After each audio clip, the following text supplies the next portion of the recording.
Oi pessoal! Hoje nós vamos conversar sobre O Bosque das Ilusões Perdidas, de Alain Fournier. Essa edição que eu tenho aqui é da editora Grua, é uma edição relativamente recente, antes o livro estava esgotado aqui no Brasil há muitos anos, né? Essa edição aqui é de 2018. E ele é um livro francês desse autor, né? Que na língua original, o título dele, que aparece aqui em letras menores, é Le Grand Monde, que significa o Grande Monde, né? Monde é o sobrenome do nosso personagem, que é basicamente o personagem principal. A gente já vai falar um pouquinho mais sobre isso. Esse romance é considerado um dos grandes romances da língua francesa. Ele é aqueles livros obrigatórios para se ler na escola das crianças francesas, sabe? E a gente vai ver que, na verdade, ele é muito, muito interessante. Mas antes disso, vamos finalizar meu drink agora pra gente experimentar. Bom, o drink de hoje, ele se chama The Great Chase, que é como se fosse a grande busca, a grande perseguição. E a gente já vai entender em que contexto desse livro que ele se encaixa, né? Porque esse nome combina tanto. Na receita dele, então, vai um pouquinho de licor Saint-Germain, que é um licor de flor de sabugueiro, vai também vodka, um pouquinho de suco de limão, tudo que eu já deixei aqui pronto no copo. A forma como a gente faz esse drink é direto no copo, então, ó, não tem como ser mais fácil do que isso, hein? Então, depois que eu coloquei todos os ingredientes, as proporções, a receita certinho, eu vou deixar pra vocês no Instagram, tá bom? Depois que eu coloco todos os ingredientes na taça, então, eu encho de gelo até em cima e agora vamos finalizar. Para isso, eu vou usar esse aqui que é o Clube Soda, mas você pode usar água com gás também, se você preferir, ou se você tiver em casa. A gente vai colocar e mexer um pouquinho só para fazer a mistura certinha, mas sem perder muito o gás da bebida, né? Então a gente vai derramando e vai puxando, como se fosse puxando a colher para cima. Lembrando que o Clube Soda ou a água com gás, ela deve já estar na geladeira, tá bom? Eu acabei de tirar a minha da geladeira, por isso que ela tá boa para usar agora. Depois que a gente mistura de leve, é legal a gente colocar algumas rodelinhas de limão, que eu já deixei prontas aqui. Então você posiciona de uma forma que elas fiquem, além de cheirosas, elas fiquem bonitinhas, né?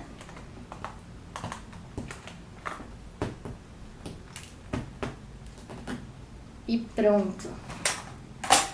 Nosso drink pronto, The Great Chase, vamos provar. Absolutamente delicioso. É um daqueles livros que é uma ótima pedida para um dia de verão, extremamente refrescante, né? O fato dele ter bastante clube soda bem geladinho, deixa ele um drink extremamente refrescante. A gente ainda sente o licor de sabugueiro, que eu acho que é a coisa mais deliciosa do mundo, o licor de flor de sabugueiro, que é o Saint-Germain. Quem quiser ver a receita completinha, todos os passos, todas as medidas, eu vou deixar no Instagram Drinks e Livros, não deixa de passar lá para conferir. Tá bom? Bom, vamos começar a questão do livro agora, não é mesmo? Então vamos falar um pouquinho sobre o autor, esse Alain Fournier que a gente conversou. Como eu disse, ele é um autor francês do final do século XIX para o início do século XX. Tem uma passagem da vida dele, antes da gente entrar na profissão, tudo isso, como ele escreveu o livro, que aconteceu em 1905, que eu acho que é interessante a gente falar sobre isso, tá? Em 1905, então, ele estava lá passeando pelas margens do rio Sena, quando ele encontrou uma bela jovem por quem ele se apaixonou instantaneamente. Seu nome era Yvonne. E, ao contrário do que ele gostaria, infelizmente ela não se apaixonou instantaneamente. Na verdade, ela foi até meio seca com ele, ela não curtiu muito aquilo.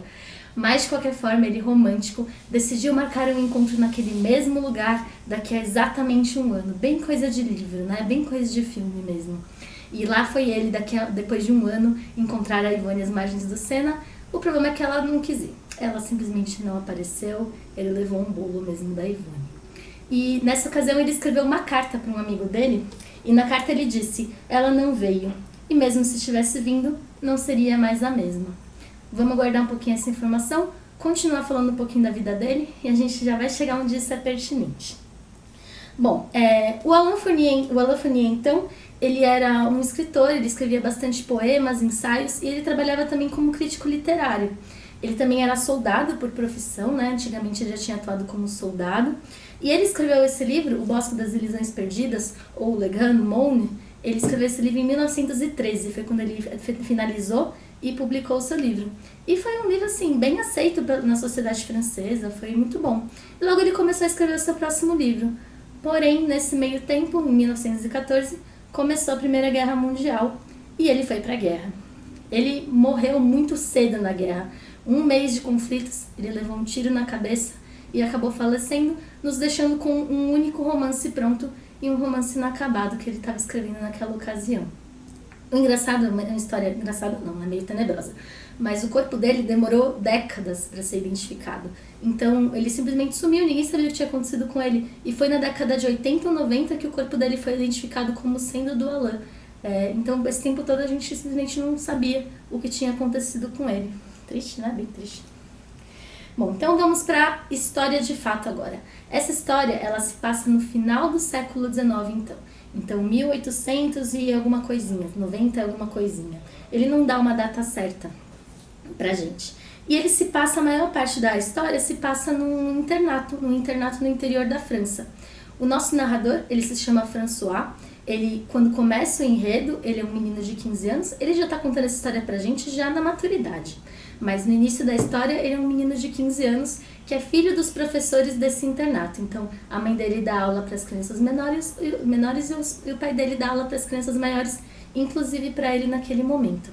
Nesses internatos, vinham meninos de toda aquela região morar ali para fazer seus estudos. E nas férias eles iam embora. Tudo isso que a gente já conhece, principalmente de filme, né?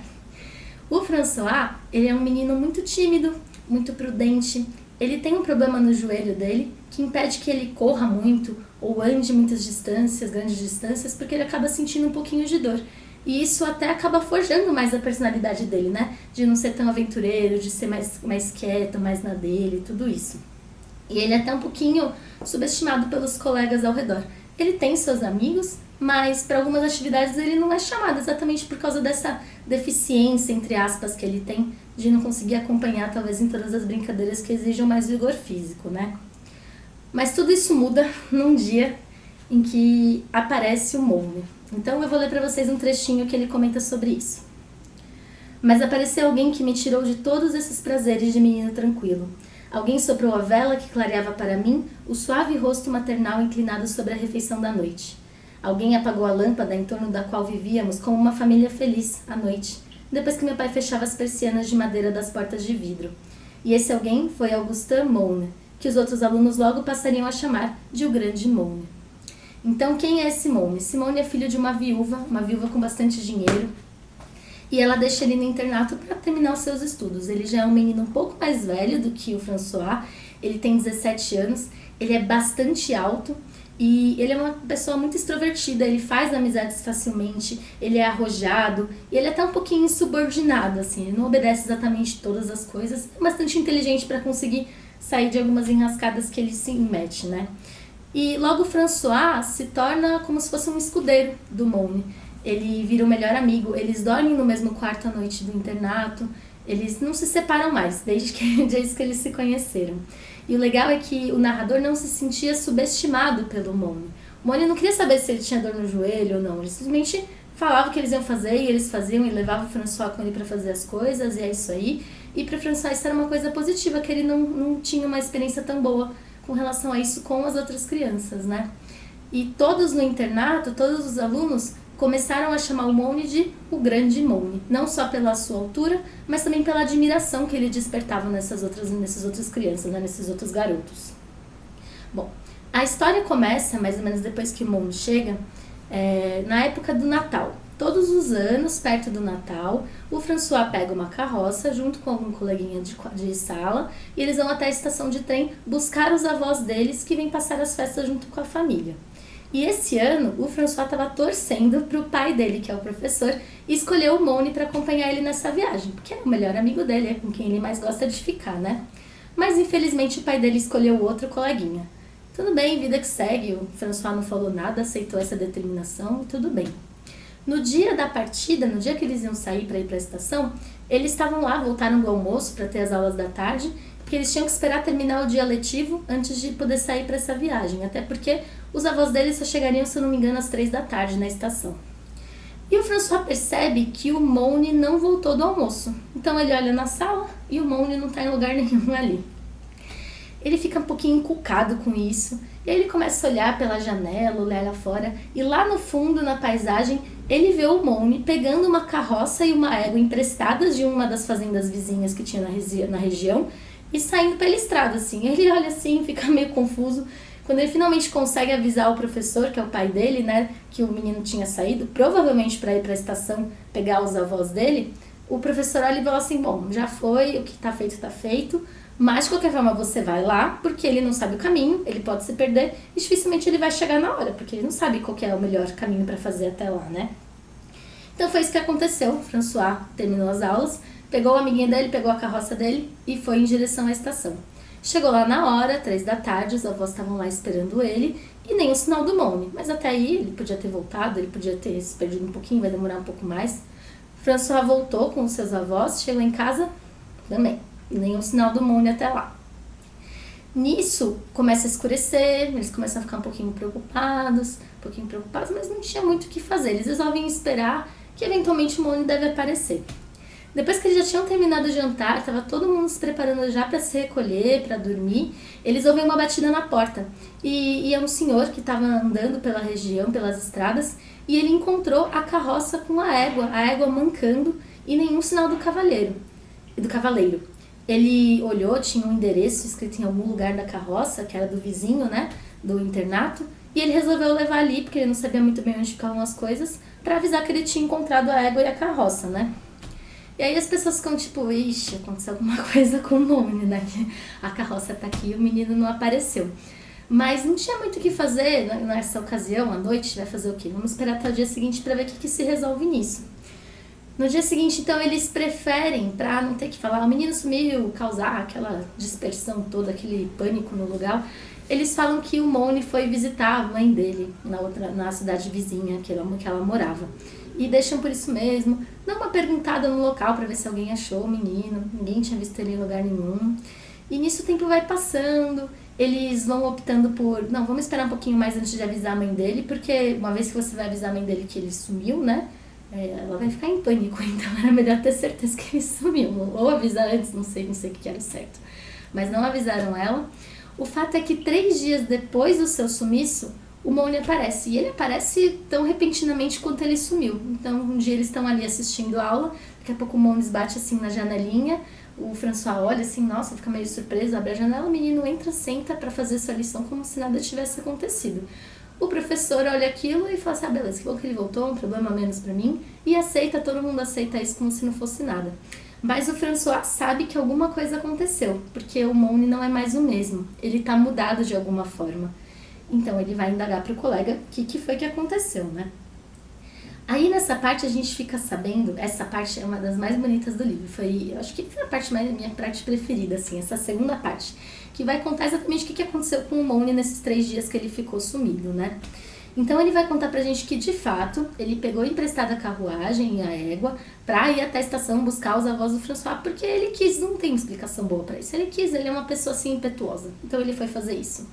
Só que no meio do caminho ele acabou cochilando, a égua acabou desviando do lugar, ele foi parar num lugar que ele não sabia onde era, foi andando, foi escurecendo, ele já não sabia se ele voltava pelo caminho que ele veio, ele já não sabia mais o caminho que ele veio, porque aí ele tinha dormido.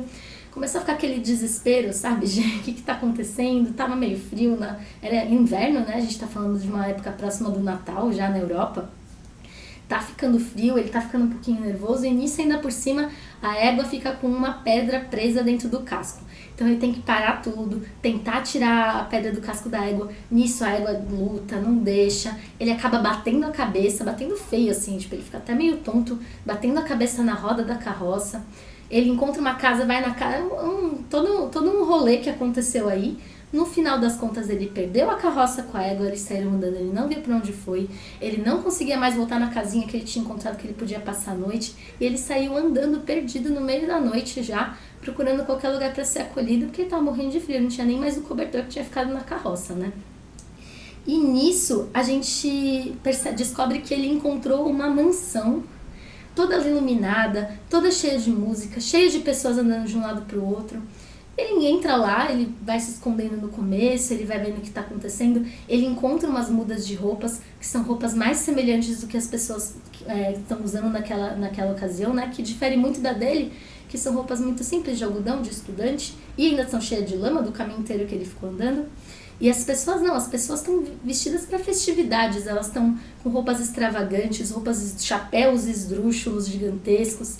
tem palhaços, tem música, tem tudo isso. Ele acaba colocando uma roupa para conseguir se enturmar melhor e ele descobre que vai haver um casamento naquele lugar. E eles estão esperando os noivos chegarem. E até os noivos chegarem, eles vão ter várias festas. Vai ter passeio de barco, vai ter palhaço, vai ter corrida de pônei, vai ter de tudo até os noivos chegarem. E essa parte, ela é mágica. Pra mim, essa é a descrição dessa parte do livro. Parece um conto de fadas. Ele tá descrevendo uma festa que não parece ser uma coisa desse mundo, sabe? As descrições dos quartos, das crianças, as luzes que refletem nos espelhos coloridos. É uma coisa absolutamente incrível. Eu vou ler um trechinho pra vocês entenderem do que eu tô falando. Peraí. Olha só. Todas essas edificações tinham uma misteriosa atmosfera de festa. Uma espécie de reflexo colorido flutuava nos quartos inferiores, onde, no lado que dava para o campo, certamente haviam acendido lamparinas. O piso de terra estava varrido, o mato intruso fora arrancado. Enfim, aguçando os ouvidos, Moune acreditou ouvir uma espécie de canto, como vozes de crianças e de moças, do outro lado, perto das edificações que não se conseguia enxergar muito bem, onde o vento sacudia os galhos das árvores diante das janelas cor-de-rosa, verdes e azuis. Não sei se vocês entendem, mas, gente, isso aqui parece muito irreal, parece muito onírico, sabe? E é a coisa mais linda. O fato é que ele acaba se enturmando, ele acaba até conseguindo um quarto para ele dormir no maior conforto, e no dia seguinte, depois de um passeio de barco, ele conhece uma bela jovem chamada Yvonne, por quem ele se apaixona perdidamente, igualzinho o Alain Fournier, não é mesmo? E a história vai passando, ele conversa com ela diz pra ele que eles são muito crianças agora, que é melhor a gente não fazer nada demais, mas ele promete que ele vai voltar para encontrá-la depois. Nisso vai passando a festa, vai continuando os festejos, a corrida de pôneis, daqui a pouco as pessoas começam a estranhar que os noivos não estão chegando. Eles já deviam ter chegado, inclusive antes de começar a corrida, e ninguém apareceu até agora. Quase como um consenso ao mesmo tempo, é uma coisa até meio esquisita, todos eles chegam à conclusão de que, bom, os noivos não vão vir. O casamento está cancelado. Ninguém sabe direito por quê, mas o fato é que se eles não chegaram até agora, eles não vão chegar mais. E aí essa parte é muito estranha, porque tudo descamba, parece que tá tendo uma demolição da festa, sabe? Onde estava tudo tão perfeito, tudo tão sincrônico, de repente a festa é desmantelada na mesma velocidade, assim, de falar, acabou a festa, e tudo acaba de repente, assim. Parece uma pessoa acordando de um sonho, sabe? As coisas vão se embaralhando e de repente acabou. O François, ele consegue pegar uma carona com uma carroça que deixa ele mais pra frente na estrada, ele fala que viaja algumas horas, né? E ele fica lá no meio da estrada, um pouco mais próximo, mas ainda com uma boa caminhada antes de chegar na casa dele. E com muito sono, e meio tonto, porque estava no meio da madrugada já nessa hora. E aí ele finalmente consegue voltar para casa. Só que assim, o que eu quero passar com isso é que assim, a impressão que você tem é de que aconteceu tudo no mundo mágico, sabe? Parece que ele acessou de alguma forma um mundo mágico onde tudo aquilo aconteceu, venceu o tempo dele ali, tudo se desmoronou rapidamente e aí ele voltou para a realidade depois disso. Lembra muito Um Sonho de uma Noite de Verão, do Shakespeare, lembra muito O País das Maravilhas, de Alice, e a gente tem que lembrar que ele tinha batido a cabeça pouco antes dele encontrar essa mansão, essa festa, tudo isso, né? E quando ele foi deixado na estrada de novo, ele estava acordando, ele estava com muito sono, ele estava, assim, recuperando ainda de tudo isso que aconteceu. Mas, de qualquer forma, pra ele tem certeza que tudo aquilo foi real. E a gente não tem certeza ainda. Eu não tinha nenhuma certeza até esse ponto, tá? Mas ele tem certeza de que tudo isso foi real. E aí ele decide que o objetivo da vida dele, a partir daquele momento, vai ser reencontrar esse lugar e reencontrar a Yvonne. Então, a partir daí a gente tem a decisão final dessa história, assim, que ainda vai percorrer bastante coisa, tem muita coisa ainda pela frente. E vai ser essa grande busca, essa grande perseguição do Moune por reencontrar esse lugar e por reencontrar Yvonne, que é a sua amada. Daí o nome desse drink que a gente escolheu, o The Great Chase, né? A grande busca, a grande percepção. Bom, então basicamente é isso que eu vou falar pra vocês sobre esse enredo. Eu não vou contar mais coisa, o legal agora é vocês descobrirem por si mesmos, tá bom? Agora, o que eu vou contar pra vocês vai ser um pouquinho de um paralelo muito interessante que existe entre esse livro e o Grande Gatsby, do F. Scott Fitzgerald. Bom, não sei se vocês já leram O Grande Gatsby, é um livro maravilhoso, eu acho que vale super a pena, tá bom? Eu quero comentar primeiro, antes de falar das semelhanças dos livros, sobre a história desses dois títulos, que é mega engraçado, assim. Então, assim, o título em francês, né, traduzindo literalmente por português, seria O Grande Moune, né? Não O Bosque das Ilusões Perdidas, que é uma tradução livre, né? Quando foi para os Estados Unidos esse livro, quando foi ser traduzido para a língua inglesa, eles tiveram o mesmo problema.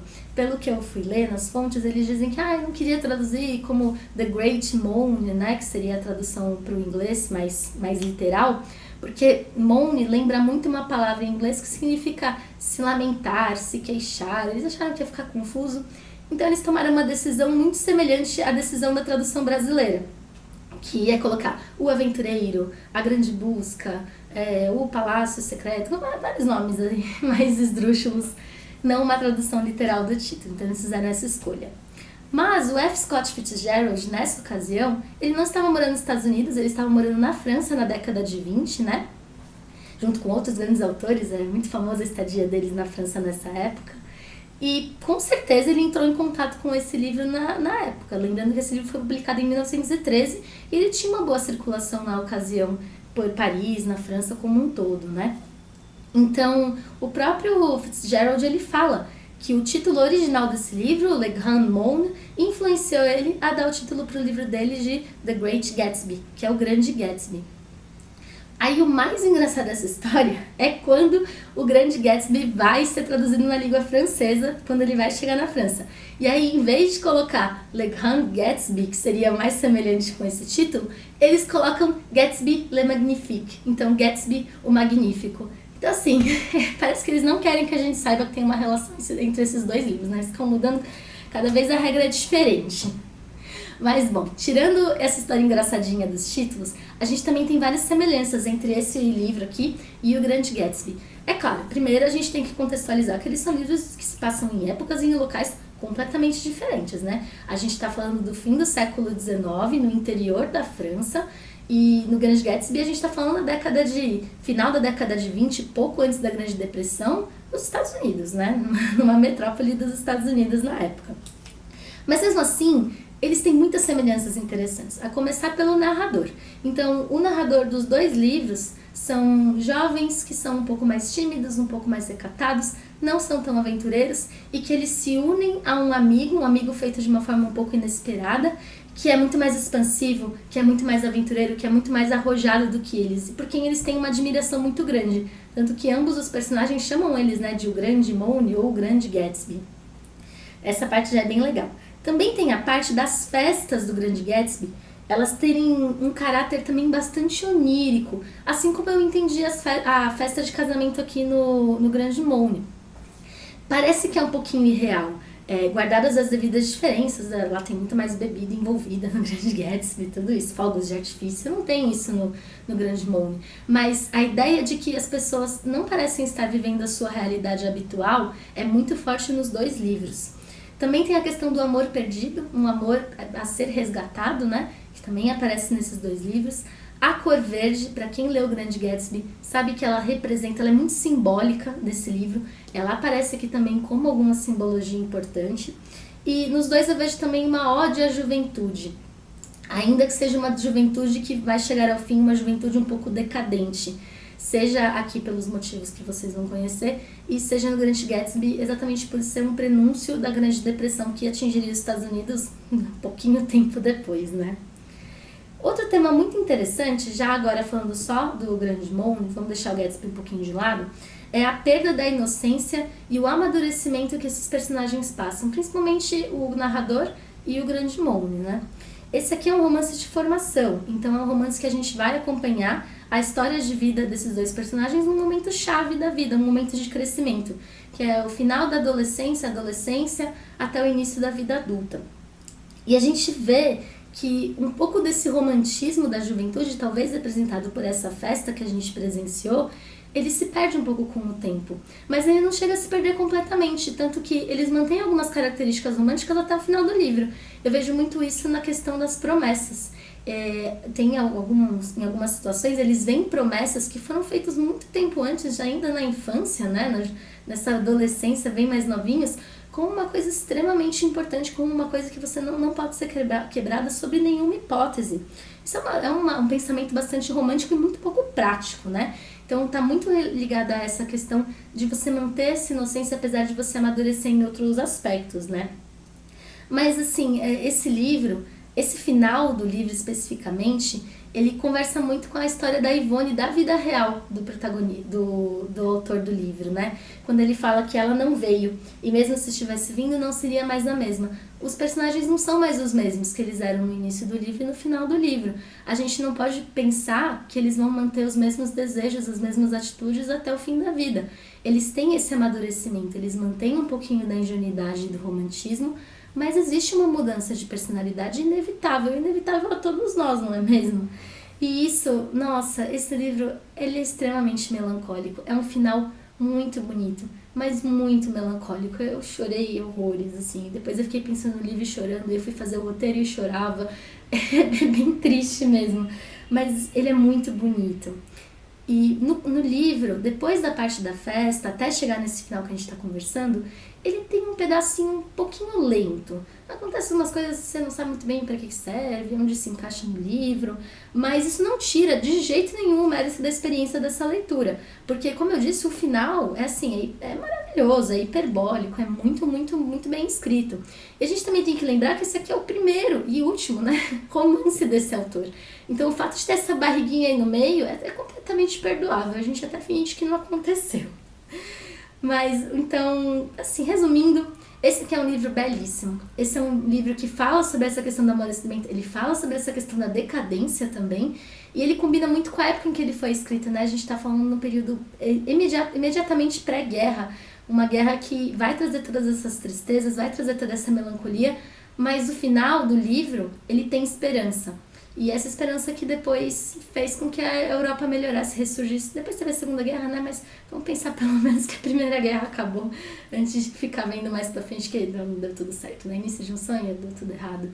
Mas tudo bem, ele mantém essa esperança. Então, é melancólico, porém ele é esperançoso. E olha, esse é um daqueles livros da vida, sabe? É um livro daqueles que tem que ficar relendo a cada tantos anos, porque eu achei ele absolutamente fantástico. Foi uma experiência incrível. Recomendo a todos vocês. Agora eu vou tomar o meu drink, porque o gelo está derretendo, não queremos isso.